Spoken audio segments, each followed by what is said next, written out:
et see näiteks mõte, et ma olen rumal ja ma ei saa aru, võiks olla mõtlemise alguspunkt. Aga sageli see on lõpp. Et sa räägid inimesele midagi keerulist, ta mõtleb, ma ei saa sellest aru. Ja nii ongi. Ma lihtsalt loobun. Ma jätan siis kuulamise ja mõtlemise nagu siinkohal katki. Ja siis, kui ma kogen seda elus palju, et ma olen sageli olnud selles olukorras, kus ma kuskil tunnis loengus midagi lugedes tunnen, et ma ei saa aru. Et siis ma võin hakata mõtlema, et järelikult ma olengi selline inimene, kes ei saa asjadest aru. Et ma olengi rumal. Keerulised asjad ei ole minu jaoks.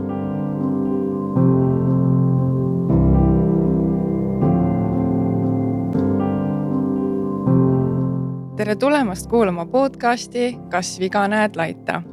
Siin saates räägime kõige suurematest ühiskondlikest küsimustest, mis iga Eesti inimest kas otse või kaudsemalt puudutavad. Saate on ellu kutsunud Nula Inkubaator ja mina olen saatejuht Karin Krupp. Ja tänane saade ongi Kas viga näed laita podcasti hooaja viimane. Ja selle viimase saate puhul on mul külas Kaspar Krupp. Kaspar on Tartu Ülikooli Ühiskonnateaduste Instituudi kommunikatsiooniteaduste noorem lektor ja lihtsas keeles õpetab ta rääkimist, juhtimist ja mõtlemist. Ja kui kedagi huvitab, et miks meil on sama perekonna nimi, siis Kaspar on ka minu vend. Mõni võib-olla ütleks, et meil on ka sarnane nägu. Ehk siis kuulaja või õigemini vaataja seekord saab oma siis hinnangu anda. Ja Delfi kommentaaridesse kindlasti kirja panna. Ja tänases saates me räägime mõtlemisest. Tšau, Kaspar. Tšau. Tere kõigile, kes meid vaatavad ja kuulavad. Väga uhke on olla siin. Kuidas sa jõudsid mõtlemise teemadeni? Hakkame kohe vihta, nii, kiirelt. Kuidas keegi jõuab mõtlemiseni? Vaat võiks ju arvata, et me kõik mõtleme. Et me oleme juba kohal, miks sinna peab jõudma. Sellele küsimusele muidugi saab nüüd mitut moodi ka vastata, aga ma arvan, et ma olen selleks, et õpetada mõtlemist, ma olen nagu valmistunud kogu elu. Et mul on kuidagi tungiv vajadus saada aru asjadest. Ja siis, kui sa tahad asjadest aru saada, siis sa pead mõtlema natukene. Ja eelkõige ma arvan, et me selle mõtlemise õpetamiseni oleme jõudnud läbi selle, et mul on lihtsalt endal olnud vaja teha endale mingid asjad selgeks. Ja nüüd, kus nad on selged, siis võib teistele ka rääkida. Ma arvan, et me saame sellele samale küsimusele tegelikult vastata ringis siin veel mitu korda. Et miks keegi mõtleb või ei mõtle ja mis on mõtlemise või mitte mõtlemise nagu põhjused. Ma mõtlengi, et me ju kõik mõtleme, et mis mõttes siis, et miks on vaja mõtlemisest kuidagi eraldi mõelda või mis see mõtlemine siis endast kujutab? Kui sa nüüd kuulad seda või vaatad seda, et mõtle ka kaasa korra, et ma esitan sulle sihukese küsimuse, mille mulle esitas minu sõber Alan Voodla aastaid tagasi ja see küsimus ajas mind täiesti selles mõttes närvi, et positiivses mõttes, et see sundis mind mõtlema mõtlemise peale ja Alan küsis sihukese küsimuse, mida ma nüüd küsin teilt, et mida sa teed, kui sa ütled, et sa mõtled? Mida sa teed? Ja Alani vastus sellele küsimusele tol hetkel oli, et tegelikult sa ootad. Sest ma mäletan, istusime elutoas ja ta küsis selle küsimuse ja mõtlesin oota, aga tal ongi õigus, et sageli, kui inimene, ka mina ütleb, et ta mõtleb või isegi kujutab ette, et ta mõtleb, siis tegelikult ta lihtsalt ootab, et mõte tuleks pähe.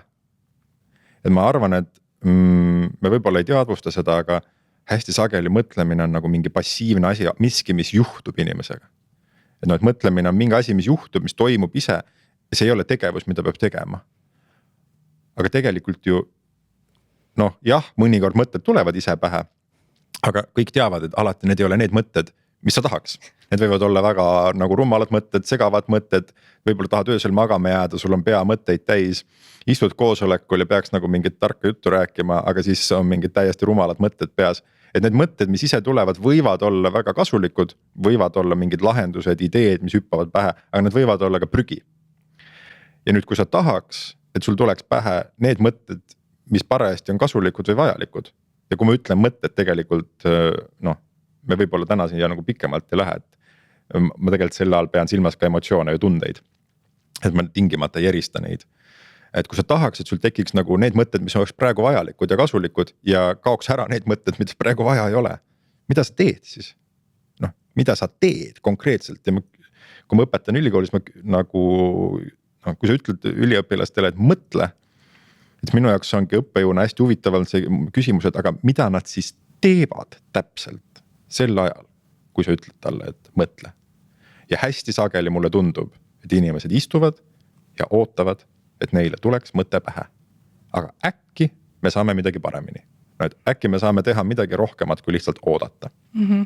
Kas sa siis tahad väita, et inimesed nagu loomu poolest ei oskagi mõelda väga hästi? Või see oleks väga, ja see oleks väga drastiline väide. Me muidugi kõik mõtleme, kõik inimesed mõtlevad. Aga ma kahtlustan, et ja meie nagu siis kogemus praegu mõtlemise uurimisel ja õpetamisel nagu näitab, et inimesed ei tea nagu kuidas seda mõtlemist juhtida. Et ma mõtlen küll, aga kui ma peaksin nagu suunama neid mõtteid, kui ma peaksin nagu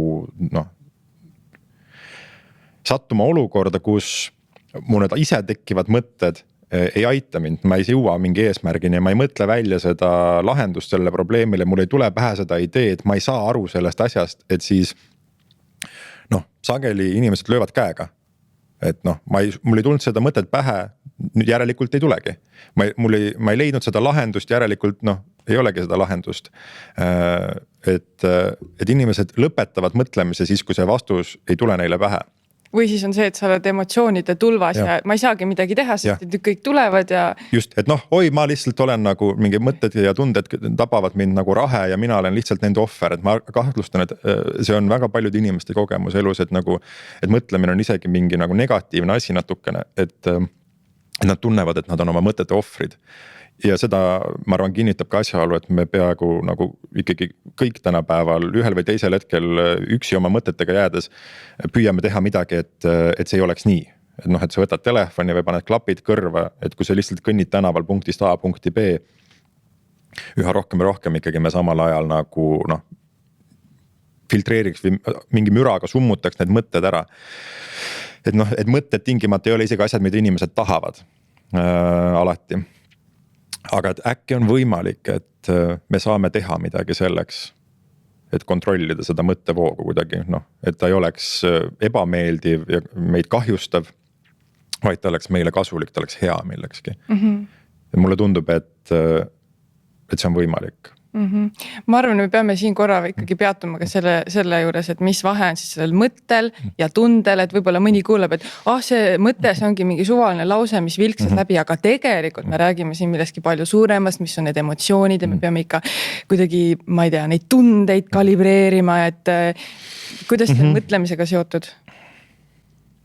Ma ei taha siin nagu päris võib-olla hakata loengut pidama, aga proovime selle kuidagi nagu kompaktselt kokku võtta, et inimene töötleb informatsiooni kogu aeg. Aju teeb seda iseenesest. Sa vaatad seda keskkonda, kus sa oled, sa koged seda keskkonda, kus sa oled. Ja siis toimub mingi infotöötlusprotsess. Ning hästi suur osa sellest protsessist on täiesti nagu sinu kontrolli alt väljas ja teadvustamata. Et nagu sellest infost, mis sinu ümber on, selle põhjal võiks tekkida triljoneid erinevaid mõtteid ja tundeid igal ajahetkel. Aga ei teki triljonit, tekib 1, 2, 3 järjest. Et kuidagi see informatsioon filtreeritakse ära.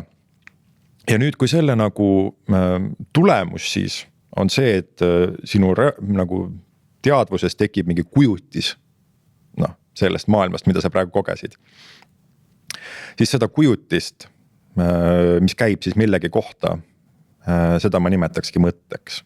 Et see on see mingi pilt või sõna sinu peas siis või sõnad, mingi kujutluspilt, mis siis osutab millelegi kuidagi. Ja mina ütleks, et emotsioon, tunne, ma nüüd tean, see on natuke vastuoluline võib-olla, on nagu üsna selles mõttes sarnane asi, et kuigi see tekkeprotsess ajus on nagu natuke teistsugune, et siis kokkuvõttes see on ka lihtsalt mingi kujutis, mida sa koged kehaliselt. Et noh, et võib-olla see ei ole nagu mingi sõna või pilt su peas, aga see on mingi tunne su kehas. Taju. Ja nüüd sel hetkel, kui sa teadvustad, et näiteks ma olen vihane või ma olen üllatunud, siis see on ka juba mõte. Et noh, et see on kohe mõte. Ja ma tunnen, et enamasti kuidagi tõmmata seda piiri mõtete ja tunnete vahele tegelikult ei ole nagu väga vajalik või kasulik, et lõpuks need ongi mingid representatsioonid, mis tekivad meie teadvuses, meie kehas. Ja nendel on mingid põhjused, et noh, see, milline see keskkond on, millised meie oleme, see kuidagi kallutab seda mõtet ja tunnet siis mingis suunas. Et kui ma nagu räägin mõtlemisest, et siis tegelikult noh, ma ei hakka seda nüüd ütlema iga kord, et on mõte tunne. Aga et kuna need asjad käivad üksteise kohta, et mõtted tekitavad tundeid ja tunded tekitavad mõtteid, siis mulle tundub, et ei ole tingimata vaja neid eristada. Ehk siis see mõtlemine on justkui mingisugune sisemine analüüs ja kuidagi mingi see tajude reflekteerimine, mis me siis väliskeskkonnaga interakteerudes saame ja kogume. Et meil on erinevad aistingud, meil on mõtted, meil on tunded, me lõpuks paneme sellest mingi krempli kokku ja me saame seda siis nimetada mõtlemist. Just, et see on, ütleme, et me võiks nagu lihtsustades öelda, et see, mis kogu selle keerukuse nagu tajumise peale kokku tekib, kus siis aju püüab lihtsustada ja kujutada kuidagi seda. Mingit sotti saada. Jah, aga probleem on see, et see on hästi sageli lihtsalt müra. Et enamasti need mõtted, mis inimestele pähe tulevad, on nagu müra. Et see tekib mingi suvalise keskkonna, mingi aspekti tõttu, mingite asjade tõttu, mis sinu enda sees toimuvad. Noh, kas või selle tõttu, et milline su kehaline seisund on, kas sa oled magamata või näljane või mida iganes. Ja nüüd inimesed võtavad hullult tõsiselt seda. Et noh, siuke mõte tuli järelikult nii ongi. Aga miks? Või noh, et see, et sul peas tekkis siuke mõte või et su kehas tekkis siuke tunne, tegelikult ütleb ainult seda, et su peas tekkis siuke mõte, et su kehas tekkis siuke tunne. See ütleb peaaegu nagu, see ei pruugi öelda mitte midagi muud. Ja nagu ma arvan, et mõtlemise nagu arendamine, mõtlemise õpetamine peab algama sellest, et inimene saab aru, et mõte on lihtsalt mõte. Et ta näeb läbi mõttes selle kuidagi nagu teatava nagu juhuslikkuse või isegi suvalisuse. Et see, et mul tekkis praegu selline mõte või ei tekkinud praegu sellist mõtet, tegelikult ütleb minu kohta suhteliselt vähe. See mõte ei ole saatus. See ei ole nagu mingi kohtuotsus, et nüüd ongi nii. Aga ma kahtlustan, et kui inimesed on harjunud eksisteerima selles nagu passiivse mõtlemise režiimis, kus nad on oma mõtete ohvrid, vastuvõtjad, et siis on hästi lihtne nagu arvata, et see mõte on tõene. Et noh, kuna ma nii mõtlesin, siis järelikult nii ongi. Ja ma võiks hakata tooma mingeid igasuguseid näiteid, et me püüame lahendada mingit probleemi ja siis lahendust ei tule pähe, et siis me järeldame, et seda lahendust ei ole. Aga miks? No, et praegu sul ei tekkinud sellist mõtet. Või et sul tuleb pähe mingi üks lahendus, siis sa järeldad, et see üks ongi see ainus, mis saab olla. No, et sa kohtled seda mõtet kuidagi nagu tõesema, nagu ta tegelikult võib-olla on. Või et kui me räägiks nagu mingitest meeleoluhäiretest inimesel võib-olla kellegil on nagu mingid väga negatiivsed enesekohased mingid mõtted. Ja ta mõtleb näiteks, et ma olen väärtusetu või ma ei ole armastusväärne või ma olen rumal. Et see on lihtsalt mõte, aga inimesed hakkavad uskuma seda mõtet, mis tal pähe tekib. Ja nüüd, kui mina tegutsen, eks ole, nagu kooli kontekstis hariduses, et see näiteks mõte, et ma olen rumal ja ma ei saa aru, võiks olla mõtlemise alguspunkt. Aga sageli see on lõpp. Et sa räägid inimesele midagi keerulist, ta mõtleb, ma ei saa sellest aru. Ja nii ongi. Ma lihtsalt loobun. Ma jätan siis kuulamise ja mõtlemise nagu siinkohal katki. Ja siis, kui ma kogen seda elus palju, et ma olen sageli olnud selles olukorras, kus ma kuskil tunnis loengus midagi lugedes tunnen, et ma ei saa aru. Et siis ma võin hakata mõtlema, et järelikult ma olengi selline inimene, kes ei saa asjadest aru. Et ma olengi rumal. Keerulised asjad ei ole minu jaoks. Ja siis see võib-olla juba viib selleni, et kui sa kuuled mõnda keerulist sõna, kas või kuuled sõna filosoofia, mis iseenesest ei ole keeruline sõna, aga see viitab millelegi keerulisele. Juba lülitad lihtsalt aju välja, nüüd mõtlemine lakkab, see ei ole minu jaoks.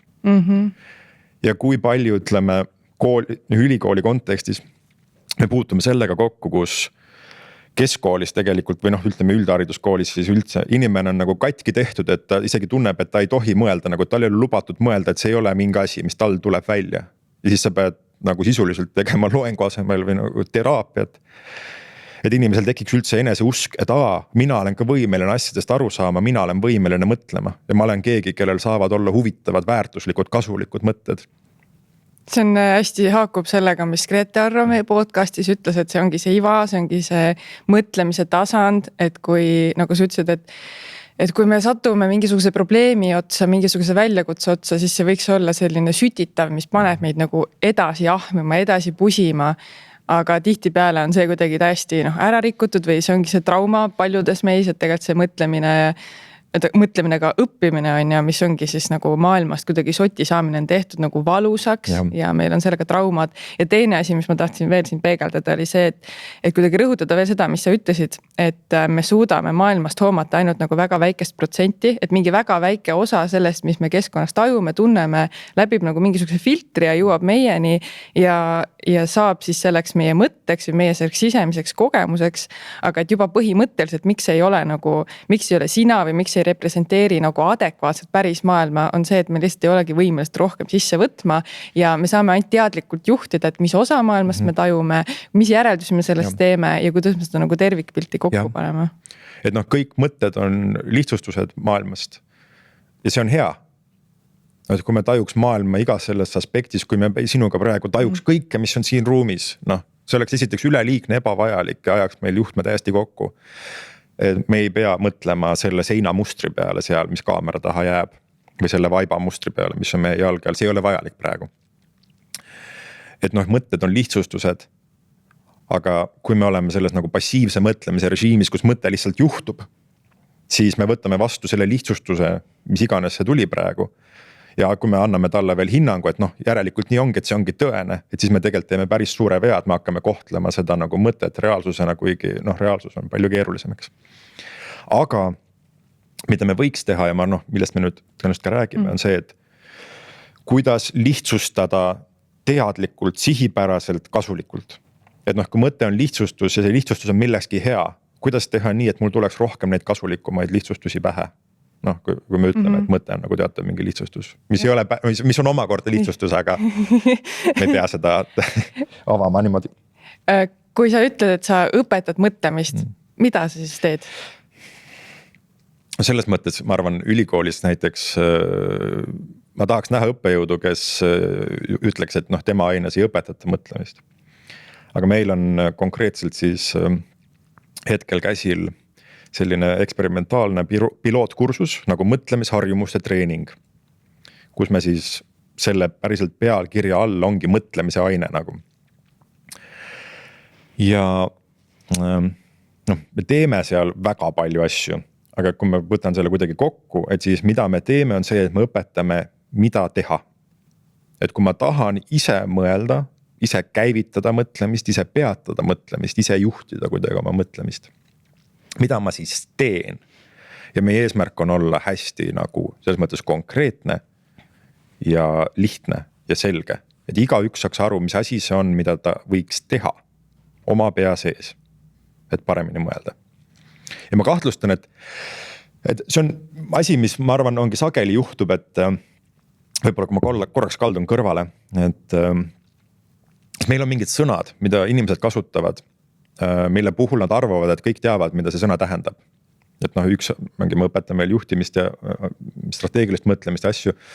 Et võtame selle strateegia näiteks, et kõik kasutavad sõna strateegia ja strateegiline. Aga kui ma nüüd küsiks teilt, et mida see tähendab?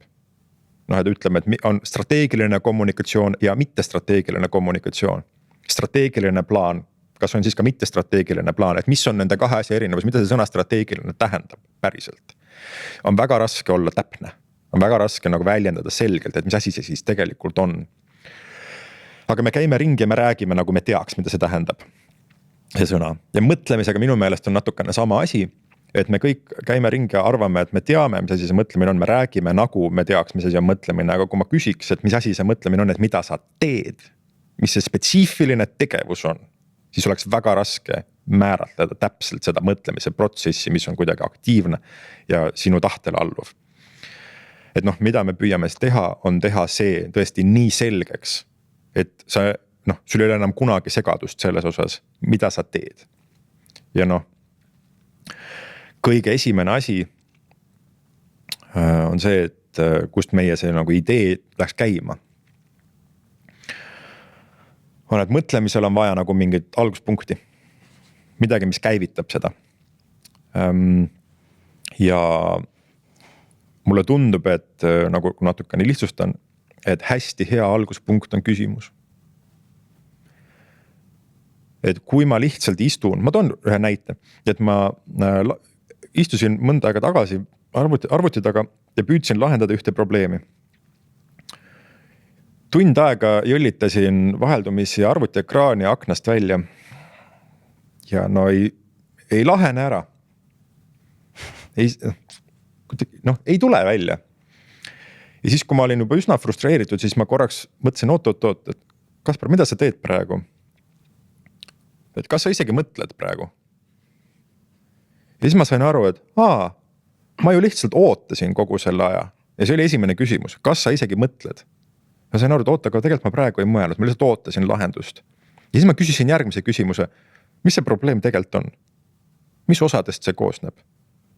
Mille moodi see on? Kas see on nagu mingi asi, mida sa oled varem ka näinud? Ja siis läks küsimuste jada käima ja ma lahendasin probleemi 5 minutiga.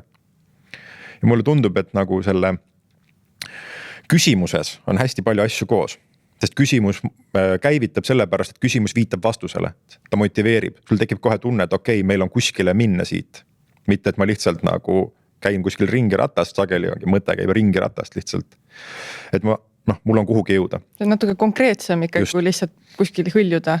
Ja nüüd kogu selle nagu müra, mis meile sisse tuleb, mille põhjal meil tekivad need mõtted, see filtreerib juba ära, enamik infost sinu sees ja sinu ümber parajasti sellele küsimusele vastamiseks ei ole relevantne. Kõik muutub kohe lihtsamaks, kui ma küsin küsimuse. Ja nüüd ma pean hakkama täpsustama, et mille koht see küsimus käib, mis on need elemendid, mis on vajalikud sellele vastamiseks ja nüüd ma pean olema selge ja nüüd ma pean olema täpne, aga samal ajal, kuna see küsimus on mingi lause, see lause ei ole väga pikk, siis see mahub mul veel pähe ära, ma suudan hoomata kõiki selle küsimuse elemente ja tegelikult mõte reageerib sellele ja see lahendus ilmub. Et lõpuks mõte ikkagi tuleb ise, aga sa teed midagi selleks, et tuleks tõenäolisemalt see mõte, mida sul oli praegu vaja. Mul üks sõber sõnastas seda niimoodi kuidagi, ma arvan, et see on hea kujund. Et mõte on nagu rong. Et ta sõidab rööbastel ja ta sõidab ise ja ta sõidab kogu aeg, et kogu aeg tuleb mingi mõte. Aga nüüd kui me mõtleme aktiivselt ja nagu teadlikult, kui me kontrollime oma mõtlemist, siis see, mida me teeme, on me laome uusi rööpaid. Me suuname seda mõtet mingisse kohta. Et me tahame, et ta jõuaks sellesse jaama ja mitte tollesse jaama. Ja me saame midagi selleks teha ja mulle tundub, et selle alus on küsimus. Muidugi see ei pea olema alati küsimus, see võib ka olla väide. Näiteks hea väide, mis mõtlemist võib käivitada, on see, et kui inimene ütleb, et ma märkan, et ma ei saa aru. Või lihtsalt isegi, et ma ei saa aru. Jällegi, nagu ma enne ütlesin, paljude inimeste jaoks see võib olla mõtlemise lõpp-punkt. Halvad emotsioonid tulevad esile, nii halb on olla kohe, et kõik. Et kui ma ei saa aru, siis see on ju paha tunne, aga tegelikult nagu miks see on paha tunne? Kui ma ei saa aru, see tähendab seda, et siin on võimalus millestki aru saada, siin on võimalus midagi uut õppida. Ja minu jaoks näiteks see, et ma ei saa aru, on üks peamine käivitaja. Ja mul ei ole tingimata vaja küsimust, see võib ka olla lause. Ja kokkuvõttes see võib ka olla pilt, mingi kujutluspilt sinu peas.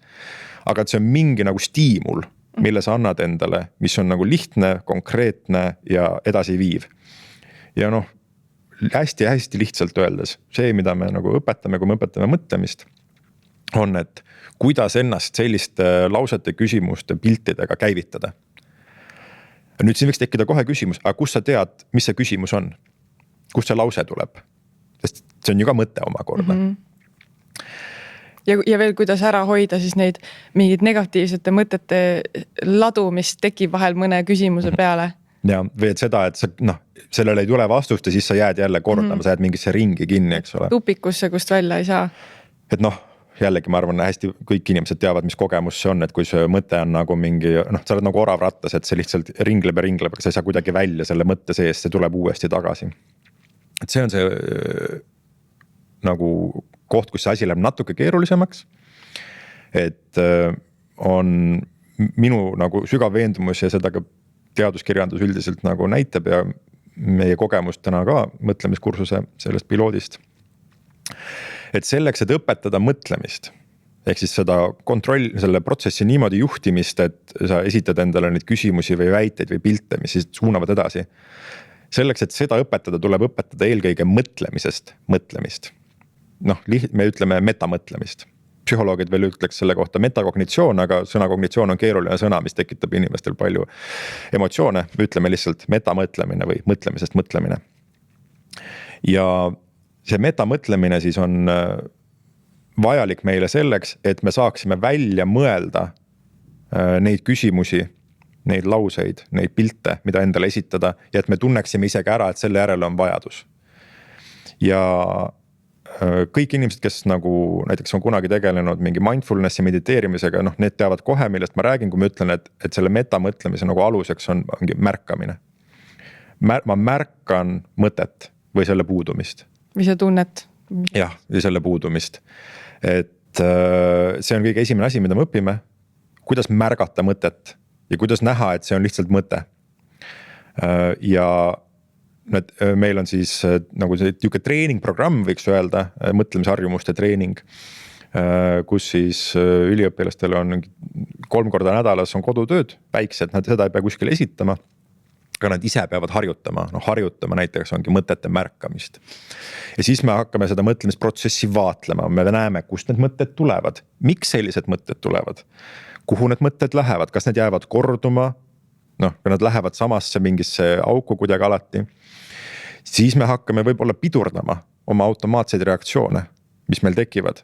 Et kui ma tunnen, et ma ei saa aru, ma mõtlen, et ma olen rumal, siis ma lõpetan mõtlemise, lõpetan kuulamise, aga ei, ma pidurdan nüüd seda reaktsiooni. Sa pidurdad neid enda jaoks mitte kasulikke, mitte tõhusaid just reaktsioone protsesse. Ja ütleme automaatseid reaktsioone lihtsalt korraks ja tuled veits nagu eemale ja küsid, aga mis see on, mida mul praegu vaja on? Mis praegu kasulik on? Mis praegu hea on? Ja nüüd ma saan eesmärgistada. Okei, hetkel ma ei saa aru, aga ma tahaks saada aru. Ma pidurdan seda nagu kavatsust, mis mu peas tekib ebamugavusega kohtades, näiteks võtta telefon ja minna Instagrami kuskile. Loengus kas või istudes, ma tunnen loengus, et ma ei saa aru, ma lähen vaatan midagi, mis on huvitavam, millest ma saan aru. Ma pidurdan seda automaatset reaktsiooni ja sean endale eesmärgi ei. Ma proovin, sest see on tegelikult hea. Mind huvitab, ma tahan aru saada. Ja siis ma saan hakata nüüd ongi genereerima neid küsimusi, mõtlema, et mida ma saan nüüd teha siis selleks, et nügida mõtet selles suunas, laduda neid rööpaid selles suunas, kuhu oleks kasulik minna. Ja ma saan vist sellel tasandil veel tegeleda sellega, et ma uurin enda sees, mis on need asjad, mida ma võib-olla ei ole teadvustanud, mis kallutavad mu mõtted kuskile suunda, minu uskumused, minu eeldused, mingid minu kogemused, mille peale ma ei mõtle, aga mis käivad minuga kaasas kuidagi. Ja siis selle kõige lõpuks, sa võid seda teha palju, eks ole, vaadelda niimoodi, esitada endale neid küsimusi, mõelda välja uusi küsimusi. Nüüd mul lõpuks on nagu palju mõtteid, mille vahel ma saan valida. Et ma saan valida, kas ma reageerin ühele mõttele, teisele mõttele, kolmandale mõttele või ei reageeri üldse. Mõtlen, et tegelikult kogu see jada oli praegu tupik. Mul ei ole vaja üldse tegeleda sellega. Ma jätan selle kõik kõrvale. Ja et see valik, mis tekib lõpuks tänu metamõtlemisele, on siis see, mis teeb inimese, mul tundub nagu vabaks mõtlejaks. Nagu teadlikuks selles mõttes. Et sa ei ole enam oma mõtete ohver, vaid sa oled agentne. Et nüüd sul on mingi kontroll ja sa võid valida, võtta mõtte vastu või lükata selle mõtte eemale ja öelda, et ma loobun sellest mõttest. See ei ole sama, mis mõtte alla surumine, vaid see on selline sügav nagu tõesti tahtest tulenev nagu otsus, et ma lihtsalt ei mõtle seda mõtet edasi, ma lasen sellel minna, sellepärast, et see mõte on ebavajalik, kahjulik, kasutu, et see tekitab mul negatiivseid emotsioone, see ei vii mitte kuskile, ma lihtsalt lasen tal minna. Ja et minna laskmine, eks ole, see ei käi kohe, et noh, et ma lasen tal minna, see ei tähenda seda, et ta kohe läks ära. Ta võib-olla tuleb veel tagasi. Aga see tähendab seda, et ma ei tegele enam temaga, ma ei võta teda enam nii tõsiselt, ma ei omista talle seda tõe väärtust, et noh, selline mõte tekkis, nüüd ma pean sellega tegelema, järelikult asjad ongi nii. See ongi, kui me hakkame juba seda mõtet mõtlema, siis me anname sellele tähelepanu, me hakkame sellele keskenduma, seda kinni hoidma, et see siis annab nagu mingid pidurdused, et kuidas lihtsalt mitte jääda kinni. Ja noh, et mul ongi, et iga kord, kui inimene tabab, et ta on mingis nagu tsüklis kinni või ta on kuskil mingis augus, kus mõte ei liigu enam edasi, siis tegelikult see, mida sul on vaja tol hetkel on nagu metamõtlemine, ehk siis sa mõtled välja, et ma olen selles ringis praegu, ma olen selles augus, ma olen mingis tupikus. Ja nüüd selleks, et siit välja pääseda, mul on vaja mingit järgmist paremat mõtet. See võib tegelikult korduda, eks ole, aga see metamõte võib olla nagu mitte kasulik. Et siis see läheb võib-olla natuke naljakas, et siis me ütleme, et siis on nagu metamõte. Aga tegelikult vahet ei ole. Mitu seda metat sa sinna ette paned, sa ei pea neid sinna laduma. Et point on see, et ükskõik kui kinni sa oled, sa saad alati korraks zoomida välja ja küsida, aga mis on see mõte, mis aitab mind välja sellest olukorrast, kus ma praegu olen.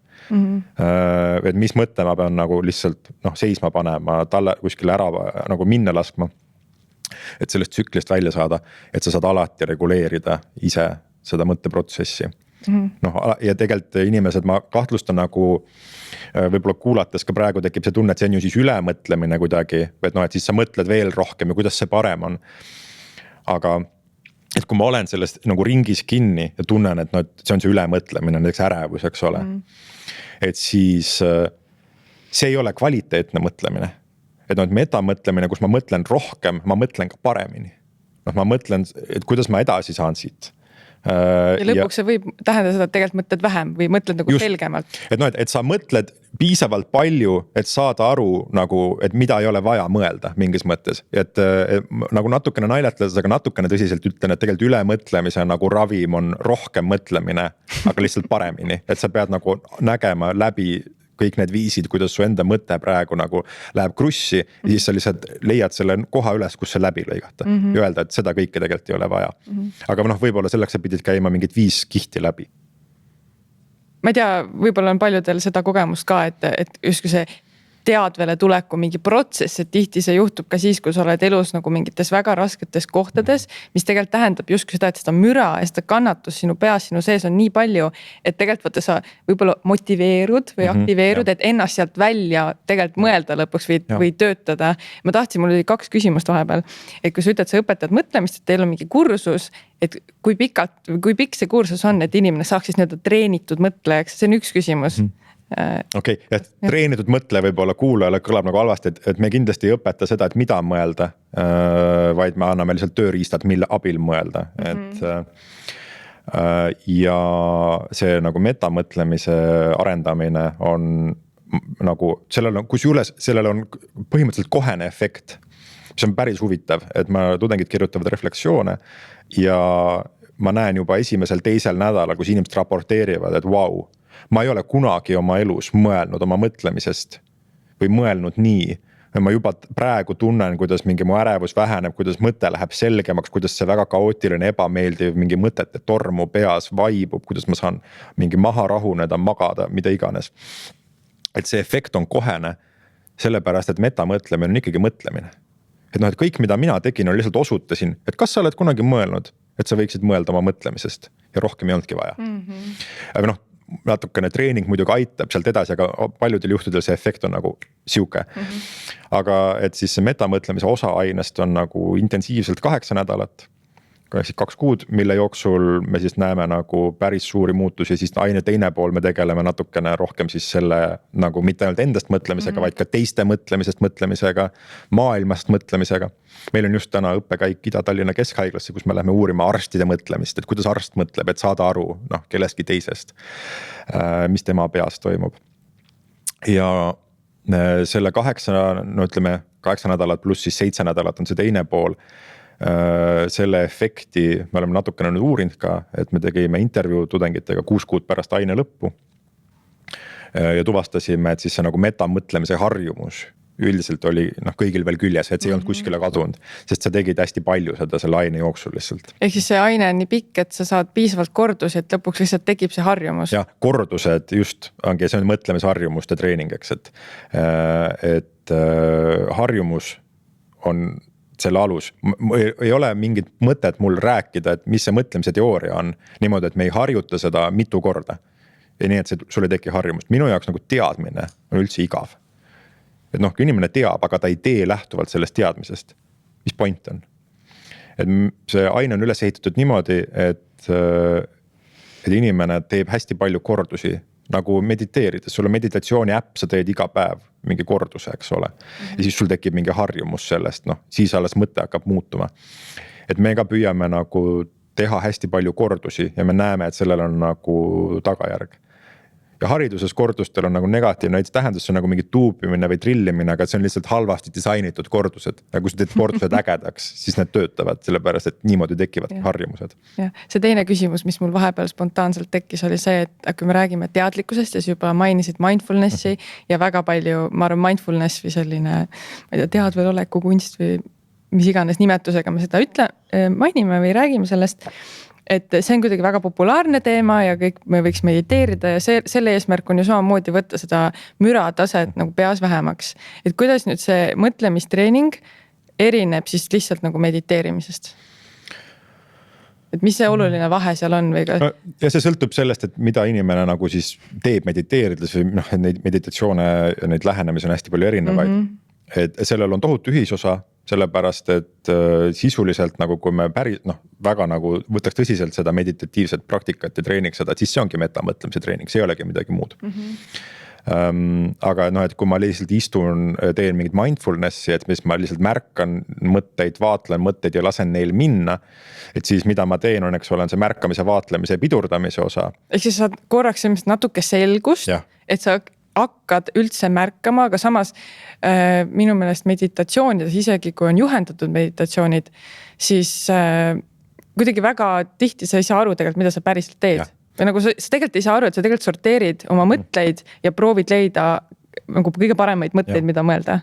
Jah, või ongi, et kui sul on selline tunne, et ma lihtsalt istun siin ja ootan, et siis midagi on nagu valesti, eks, et tegelikult nagu meditatsioonis ka on konkreetsed asjad, mida sa teed, aga võib-olla mingi äpi kaudu, nagu sa päris hästi ei saa nagu aru sellest või see äpp ei oska nagu väga hästi juhendada seda. Aga sa treenid ongi tähelepanu, töömälu, mingeid funktsioone, aga sealt jääb see teine pool nagu sageli ära, et kuidas ma siis seda mõtet nagu suunan. Et eesmärgistan ja siis stimuleerin seda mõtlemist mingis õiges suunas.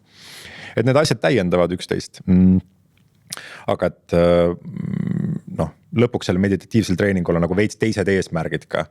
Et seal eesmärk tingimata ei ole see, et sa õpiksid paremini midagi analüüsima või mingit probleemi lahendama. Eesmärk on see, et sa õpid rohkem olema. Ja olemine on ülioluline oskus. Kui saad valida, kas sa pigem oled või mõtled, alati vali olemine. Aga et kui sa juba oled keskkonnas, mis nagu eeldab ja sunnib natukene mõtlema, et siis parem on teha seda ka hästi. Või et sa pead ju tööd tegema või sa pead mõtlema mingit olukorda. Sa ei saa lihtsalt olla, eks ole, et kui sa juba pead mõtlema, et siis mõtle hästi ja siis on vaja nagu midagi veel selleks treeninguks. Okei, aitäh selle täienduse eest. Me oleme siin podcastis rääkinud hästi paljudest erinevatest teemadest. Me oleme rääkinud näiteks ühiskondlikust lõhestumisest, vanemlusega seotud probleemidest, haridussüsteemi väljakutsetest, rahatarkusest, uimastitest, kogukondadest, keskkonnakriisist. Ja need on nagu sellised teemad, mis meid kõiki puudutavad, need on väga suured küsimused ja need paljudes nendes valdkondades ongi sellised tõsised väljakutsed, mis nõuavad meilt mingisugust muutust. Need nõuavad meilt kas näiteks teise inimese, ma ei tea, lapse või täiskasvanu mõistmist, teise kaaskodaninku mõistmist. See nõuab meilt nii-öelda head õpioskust, nagu suurt kohanemisvõimet, näiteks kui me räägime keskkonnakriisiga kohanemisest või nendest muutustest. Ja mul on selline küsimus, et miks nagu see muutus on meile nii raske või miks paljud need teemad, mis on ka sellised mingid seisukohad, millega ma võib-olla päris nõus ei ole, miks on nagu nendega nii raske hakkama saada ja teinekord see muutus või see kohanemine, see õppimine tähendab seda, et me peame vaatama peeglisse, et nagu meis on see probleem, et miks on sinna peeglisse vaatamine lihtsalt nii raske, et nagu ei saa muutuda ja mõni vaatabki, et noh, mina olengi see, kellel on see peapulki täis ja ma olen kogu aeg tülis teistega, aga noh, siin ei olegi midagi teha ja no sa ei suuda vaadata sinna peeglisse, no lihtsalt ei saa. Oi, see on hea küsimus, jah. Kui me mõtleme, ongi, et sellest mõtlemisest ja tundmisest, me just juba rääkisime nendest kordustest, et kui me oleme mingis keskkonnas palju olnud, siis see keskkond on tinginud teatavaid mõtteid uuesti ja uuesti ja uuesti. Ja nüüd, kui me jäime uskuma neid mõtteid ja kordama neid mõtteid, siis me, eks ole, tallasime veel sellel rajal. Ja mis juhtub on nagu, mul on selline metafoor või nagu kujund selle kohta, et meie ajus on hästi palju sisse tallatud radu.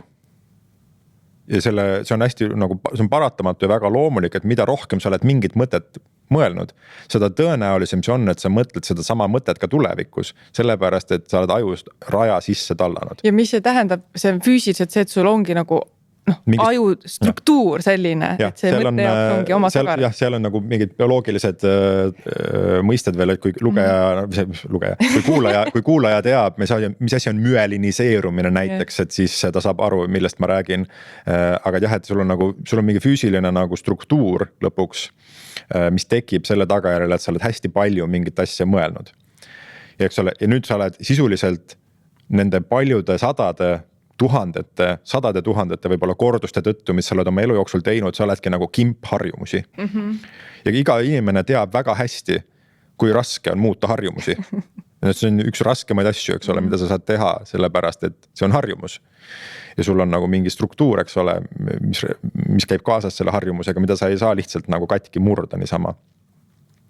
Et kõige nagu esimene asi on see, et inimene, kui ta ongi siuke kimpharjumusi, ja tal need rajad on nii ette tallatud juba elu jooksul, ta lihtsalt läheb tagasi sinna, kus ta on harjunud minema.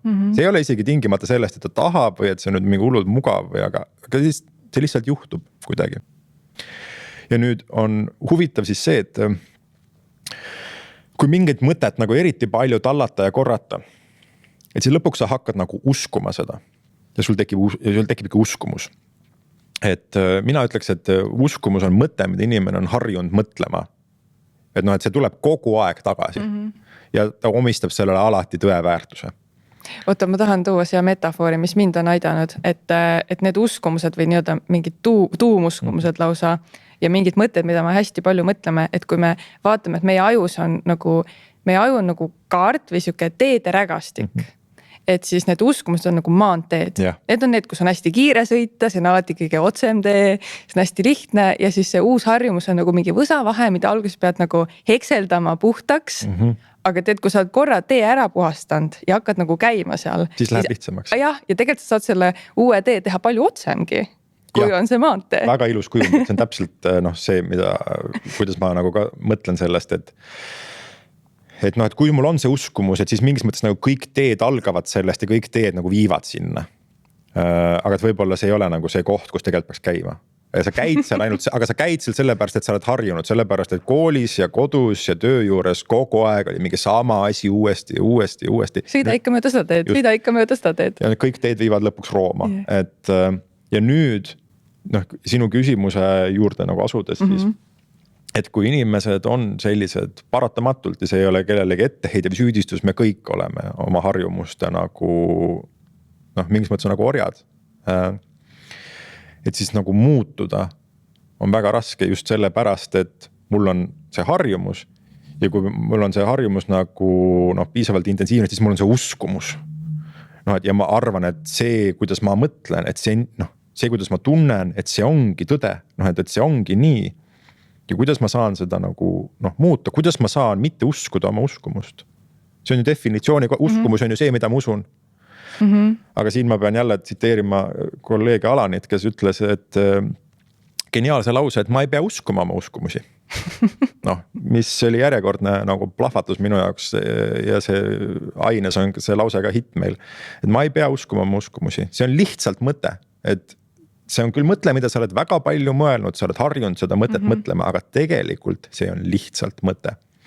ja nüüd, kui sa treenid oma metamõtlemist, siis sa näed läbi selle lõpuks, sa saad aru, et noh, kõigi nende korduste selle veendumuse nagu taga, noh, tegelikult on lihtsalt mingi mõte, mis võib-olla oli mingi suvaline müra.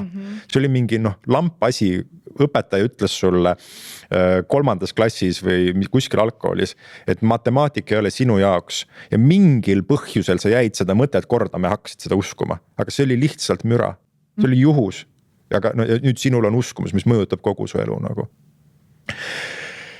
Ja kui me tahaks seda hakata muutma, siis me peame aru saama, et kuidas uskumusi muudetakse ja miks see siis nii raske on.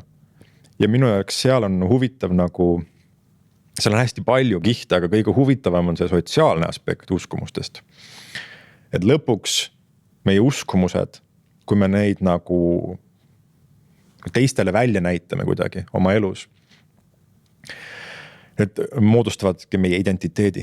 Selle loo, mida me enda kohta räägime, et kes ma olen, mida ma teen, mida ma usun ja kuidas ma mõtlen. Kas see on kuidagi seotud ka egoga, vaata seda sõna kasutada? Jah, ütleme, et see ka tunne, et ma pean olema keegi või mingi vajadus, et mul peab olema enda mingi väärtus kuidagi.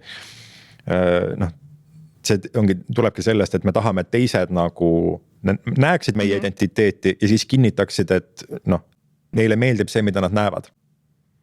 Ja identiteet on selles mõttes nagu vajalik, et lõpuks, kui me saame kokku üksteisega, et siis me ei saa kõik ühenduda nii sügavalt, vaata, ja rääkida kohe nagu südamesse, hingest hinge. Et ikkagi sul küsitakse, et kes sa oled, mida sa teed, kus sa töötad, mida sa õppinud oled, mis su lemmikvärv on. Ja siis inimene hakkab jutustamangi seda lugu enda kohta, et ma olen selline inimene, ma olen õppejõud või ma olen ettevõtja või ma olen arst, kes iganes. Ja nüüd sellega kaasneb siis teise inimese jaoks, kes seda kuulab, mingi ettekujutus sinust, mis teeb suhtlemise lihtsamaks. Väga hea. Aga oht ongi see, et kui me hakkame jälle uskuma seda mõtet või neid mõtteid, mis selle narratiivi moodustavad. Ja me arvame, et me olemegi ainult see asi ja me ei saa olla mitte midagi muud. Ja me ei saa olla midagi muud sellepärast, et siis muutub see viis, kuidas teised meid näevad ja võib-olla see neile ei meeldi. Et võib-olla kui ma otsustaksin olla teistsugune inimene, et siis minu sõbrad, töökaaslased, lähedased arvaksid must võib-olla teistmoodi, võib-olla isegi halvasti. Ei ole turvaline muutuda tegelikult. Et ongi muutuda ei ole nagu turvaline, et see mingis mõttes nagu on ohtlik ja ei ole lubatud. Ja et ka see sama peeglisse vaatamise valu, et inimene võib vaadata sinna ja mingis mõttes nagu mitte olla rahul sellega, mida ta näeb. Sellega, milline inimene ta on, mis on siis see, et milline on tema identiteet, see lugu, mida ta on teistele jutustanud. Aga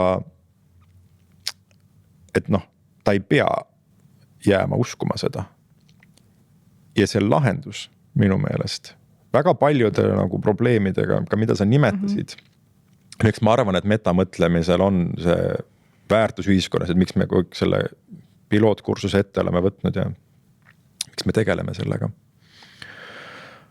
On see, et inimene alati saab muutuda. Alati.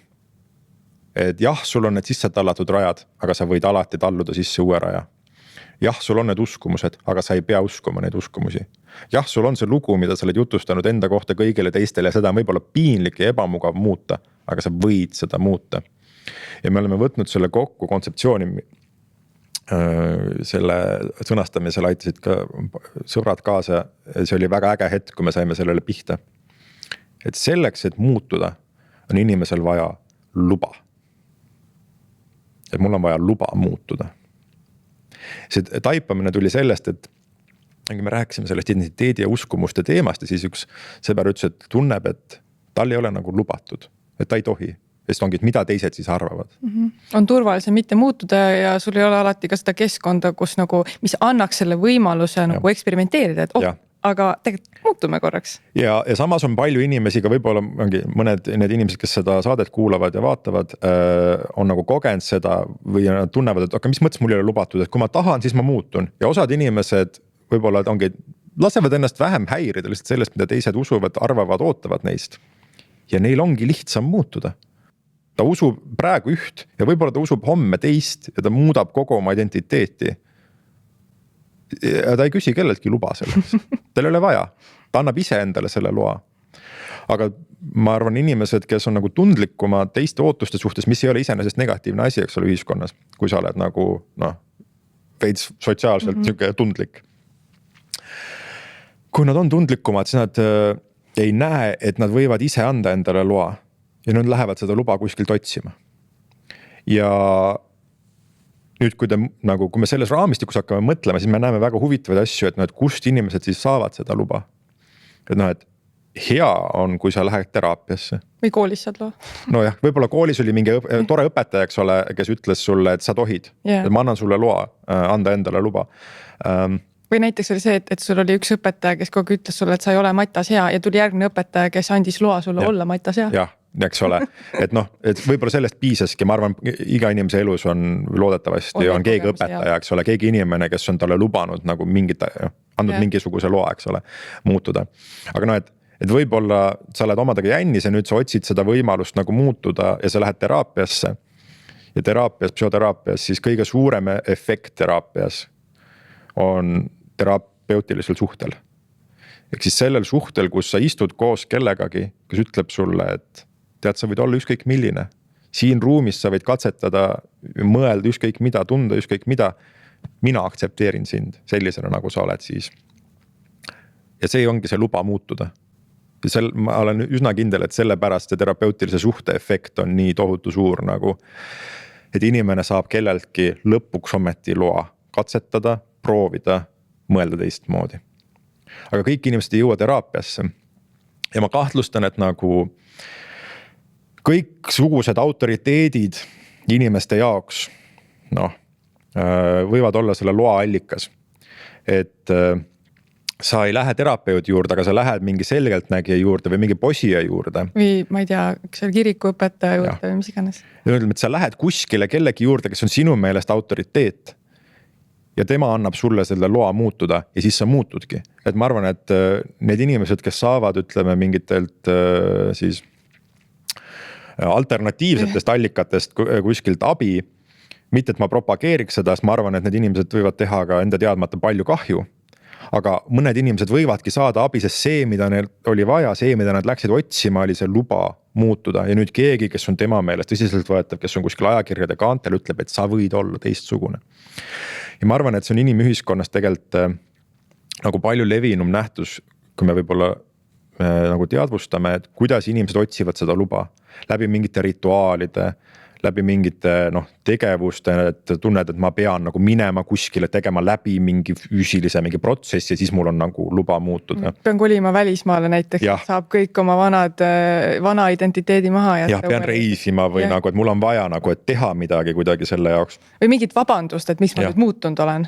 Ma käisin ju ära. Jah, eks väga hea näide.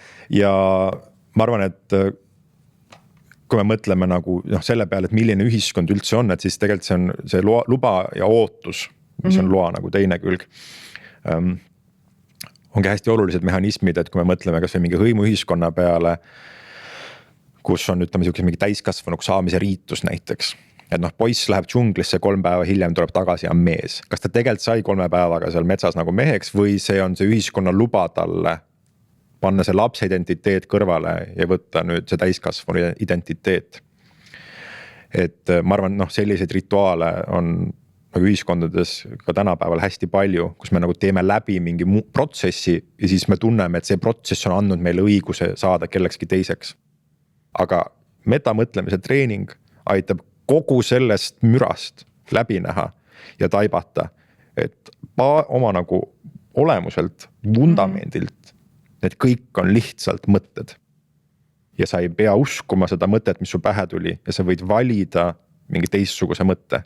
Ja kui sa teed piisavalt palju kordusi sellel uuel mõttel, siis sa tallud sisse selle uue mõtlemisharjumuse raja ja palju õnne, sa oledki muutunud.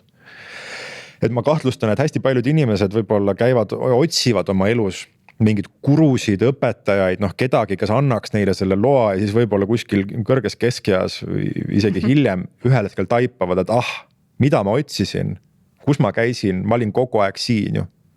Et ma ise ennast selles mõttes otsisin, et mina olengi see, kes saab anda endale loa muutuda.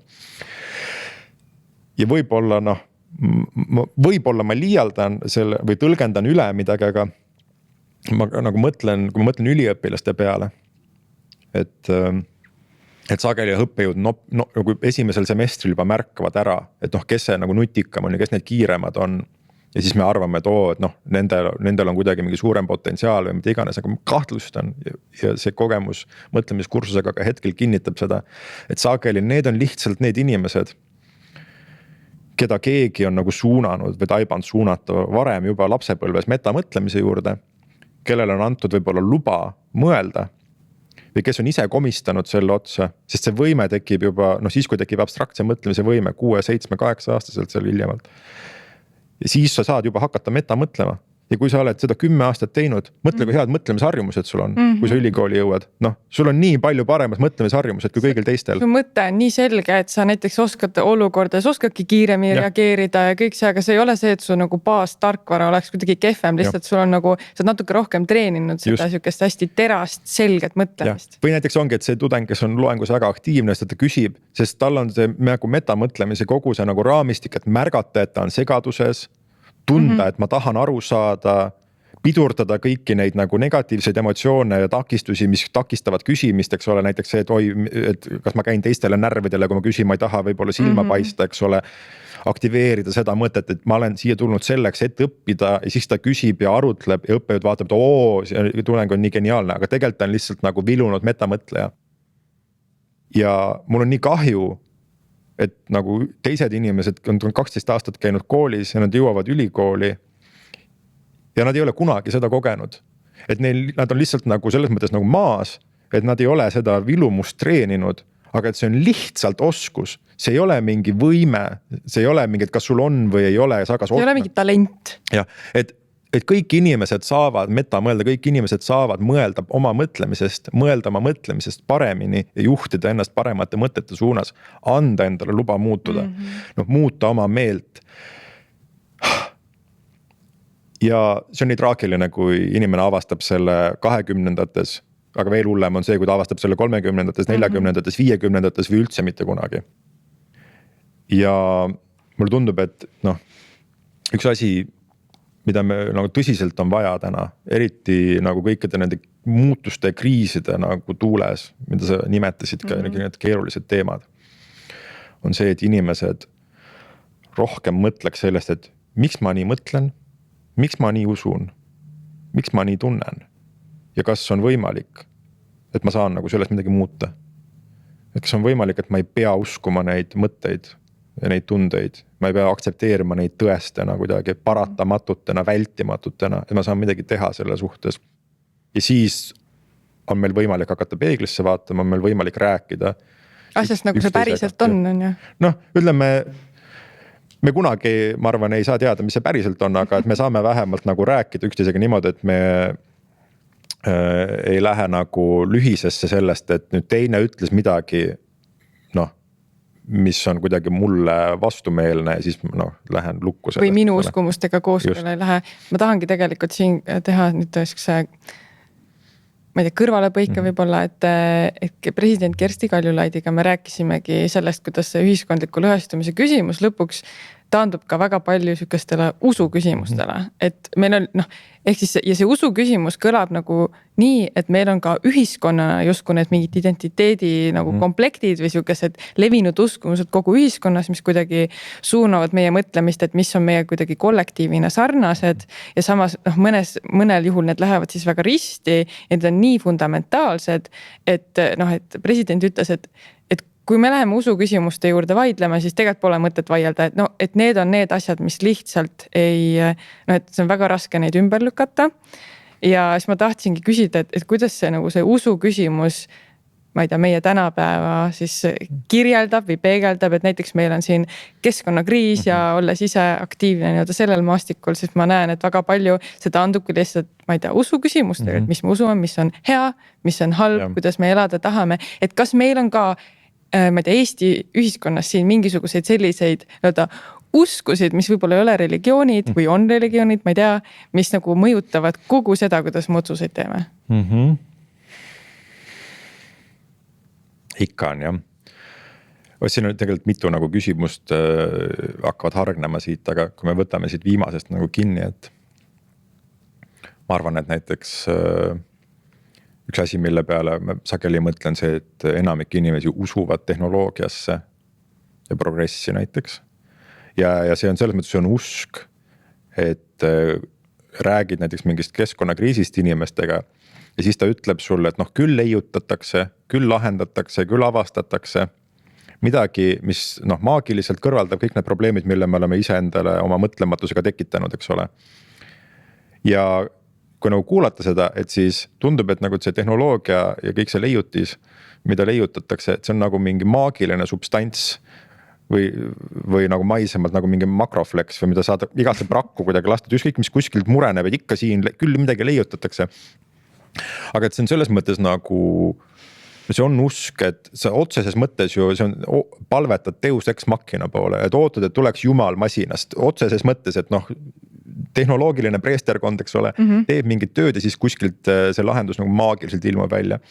Ja see nagu usk on, eks ole, paljude inimeste identiteediga väga läbi põimunud. Ja ütle inimesele, kes on eluaeg tegelenud tehnoloogiaga, kes on õppinud seda, kelle töö on see, kelle sõbrad kõik on seal, et kuule, et võib-olla nagu see lahendus ei ole tehnoloogiline, vaid hoopis see probleemi alge on tehnoloogiline. Seda on väga raske vastu võtta, sellepärast, et see läheb kõige vastu, eks ole, mida sa pead üldse tõeseks. Ja no muidugi siis sellises olukorras nagu debateerida on pehmelt öeldes nagu keeruline, et see väga ei vii kuskil, inimene paneb müüri ette, ütleb, et ei. See on minu identiteet, vaata, et identiteeti peab siis nagu kaitsma justkui ka, et noh, ma kujutan ette, et on ka päriselt olukordi, kus see identiteet nagu liiga kiiresti muutub, et tegelikult su psüühika ei hoomagi ära seda. Jah, või noh, ma ei ole kindel, kas ütleme, et kas inimesel tegelikult endal oleks, inimesel endal ei ole minu arust vaja nii tõsiselt võtta seda oma identiteeti üldse. Noh, Karin ka tutvustas mind siin, et ma olen mingi õppejõud ja mis mu tiitel on, aga et kui mult küsitakse, siis ma pööran selle sageli ise nagu naljaks ja tegelikult paljud inimesed minu arust teevad seda, et näiteks ma ütlen, et ma olen ekspert dilettant. Mis see tähendab? No just, et see on nagu jabur vastus, et et ma umbes tegelen kõigega, aga millest ka aru ei saa või nagu või las nüüd publik on selle hindajaks. Et ma ei võta lihtsalt tõsiselt seda või keegi küsib, et kes sa oled, ma ütlen grupp. Inimesed on mingi, mis mõttes, ma ei tea, ma olen grupp, tee omad järeldused sellest või nagu mõtle, mis sa tahad sellest. Et mul ei ole endal vaja seda lugu enda kohta. Aga et selleks, et ma saaks aru, et mul ei ole vaja seda lugu, vaata, sa pead sa pead läbi nägema selle, et see on lihtsalt lugu. Ja ilma metamõtlemiseta, ma arvan, ei olegi võimalik selles mõttes seda läbi näha ja siis sa oled selle identiteedi nagu vangis. Ja siis sa ei saa muuta neid uskumusi ja siis me ei saa tegelikult rääkida nendest probleemidest ja lahendada neid. Ja siis on nagu president Kaljulaidil nagu õigus. Aga see ei tähenda, et see oleks võimatu. Et ma arvan, et meil ei ole väga palju ühiskonnas näiteks selliseid debatiformaate, kus me räägiksimegi uskumustest ja väärtustest näiteks, millest need mingid debatid algavad. Ma olen ka keskkonnaaktivist natukene, eks ole. Ma tean väga hästi, et sa tegelikult nagu, kui sa arutled inimesega, kes arutleb heas usus, aga ta mõtleb teistmoodi. Aga see mõte on loogiline, koherentne, lihtsalt ta alustab mingit teistest väärtustest. Ta ütleb, et võib-olla ongi mingi loodusasi ei ole tema jaoks nii väärtuslik, ta peab mingit teisi väärtuseid olulisemaks. Me saame tuvastada debatis tegelikult suhteliselt kiiresti selle, et väärtused on erinevad. Aga nüüd, miks me debateerime nagu keegi peaks võitma või kaotama? Mulle tundub alati, et väitlus on nii naljakas nagu avaliku nagu arutelu nagu formaat, et et see võit või kaotus oleks oluline. Aga tegelikult vaatame, et mis need uskumused ja väärtused on, millest meie argumendid hakkavad hargnema. Ja nüüd küsiks näiteks, et aga miks meil on tekkinud sellised uskumused või sellised väärtused? Kust sinu väärtushinnangud kujunenud on? Kuidas sinu väärtushinnangud kujunenud on? Võib-olla me saame näha, et tegelikult see oli juhuslik. Et mu elukäik on olnud selline, et ma pean tõeseks ja heaks seda ja sina hoopis seda. Ja võib-olla me saame aru, et selles juhuslikkuses on meil midagi rohkem ühist. Ja et kui ma saaksin täna uuesti valida, ma võib-olla valiksin hoopis mingid teised uskumused, hoopis teised väärtused. Ja siis ainus asi, mida sul on vaja veel on läbi näha see, et aga ma saangi valida, ma saan alati uuesti valida. et ma ei ole kunagi valmis, et ainus asi, mis inimese puhul tõesti on konstant, on muutus ja kõik muu on mingi pealisehitus. See tundub nagu, et arvamusfestivalil võiks ka vaata, see ongi see kõrgem pilotaaž, kus nagu need arutelud lähevad rohkem sihukesele metatasandile, sest tihtipeale ma tunnengi, et see jääb kuskile pealispinnalisele, et tegime üht ja otsustasime teist ja nii saab ja nii ei saa. Aga teinekord me ei saa isegi lõpuks aru, nagu millest me räägime või miks me räägime sellest. Ja siin mitmes episoodis tuli ka välja see, et meil on reaalselt nagu demokraatlik küsimus siin laual, et kuidas me seda ühiskonda siis juhime ja edasi viime, et oleks rohkem sihukest arutelukultuuri. Ja ma arvan, et metamõtlemine on üks asi, mis tohutult aitab meid edasi üldse samale plaanile jõuda. Ja ma olen ka märganud, et tihtipeale niimoodi, et kui me hakkame rääkima mingisugusest olulisest küsimusest, ma ei tea, kas või näiteks, kuidas me seda keskkonnakriisi lahendame, isiklikust vaatest, ühiskondlikust vaatest, et siis lõpuks, mis hakkavad omavahel nagu kaklema, ongi need sügavad mingid identiteedi küsimused, aga see vestlus on juba päris haavatav tihti on ja, et sa peadki tegelikult ennast, nagu tegelikult sa pead siis otse ütlemagi, et see ongi see, mis ma usun, aga turvalisem on ikka kuidagi olla siuke hägune, umpäärane. Või öelda, et et see ei ole mitte see, mis ma usun, vaid et ma arvan, et see ongi tõde, eks ole, et nii ongi. Väga hea arutelu, ma arvan, ja ütleme, et võib-olla see natukene on äkki abstraktne kuidagi kuulaja jaoks, et see meta arutelu näiteks näeb ka välja selline, et kui me vaidleks nagu millegi üle või püüaks kuidagi nagu jõuda mingile järeldusele, et umbes siis, et kellel on õigus või mis on õige, väitleks, et siis nagu see metakiht näiteks väljenduks sellest, kui inimene ütleks ühel hetkel ja suudaks öelda sihukest asja, et oi, ma praegu tunnen nagu, et ma ärritun ja ma saan aru, et see ei ole päris ratsionaalne. Et ma ärritusin nagu mingi asja peale, mida sa ütlesid, mis nagu läks minu mingi identiteediga vastuollu. Aga ma saan aru, et see ei ole argument näiteks, et minu ärritus ei ole argument ja ma asetan selle, ma tahtsin lihtsalt, et ta teaks, et ma asetan selle hetkel kõrvale. Aga et see praegu nagu mõjutab mind. Nüüd me saame sellest võib-olla rääkida. Ja see on hoopis teine asi. Ja näiteks tihtipeale ka see emotsioon viitab mingisugusele uskumusele või ka tunnetusele nagu päris maailmast, et näiteks, et mingit asja muuta või näppida polegi turvaline, siis ma kas hakkan kartma, ma lähen vihaseks ja kui sa nagu tunnistad, et see on see emotsioon, mis siin mängib, et vahepeal selles emotsioonis on mingi iva, vahepeal ei ole, ongi puhtalt isiklik, minu mingi lapsepõlve kogemus, ma saan nüüd aru, see on minu kogemus, teistel võib-olla üldse ei ole seda, et see ei ole meie ühine tõde, see on minu kogemus, ma panen selle praegu kõrvale ja ma saan päriselt jälle minna nagu sügavamale, et rääkida nii-öelda sellest nii-öelda tervikpildist. On üks selline naljakas asi nagu kuulamisretoorika. See retoorika on üks neist ainetest, mida ma annan. Ja siis kuulamisretoorika on minu jaoks hästi atraktiivne idee, et see on mingis mõttes nagu antiväitlus. Või see nagu väljendab sihukest antiväitlust, et see on selline siis režiim, kus ma kuulan eesmärgiga, et mõista ja nüüd ma peegeldan sulle tagasi seda, mida ma kuulsin ja küsin, et kas see on nagu see, mida sa usud. Kas see on see, mida sa mõtled? Kas see on see, mida sa öelda püüad? Et ma püüan aru saada sinu positsioonist niimoodi, et kui ma siis sellest sulle räägin, sa ütled, vau, ma poleks ise ka suutnud nii hästi seda sõnastada ja nüüd sina teed minuga sama. Ja kui me oleme veendunud selles, et me mõlemad nagu päriselt saame aru üksteisest, mis muidugi eeldab seda, et see arutelu on nagu see on koherentne ja loogiline, et inimene suudab nagu argumenteerida.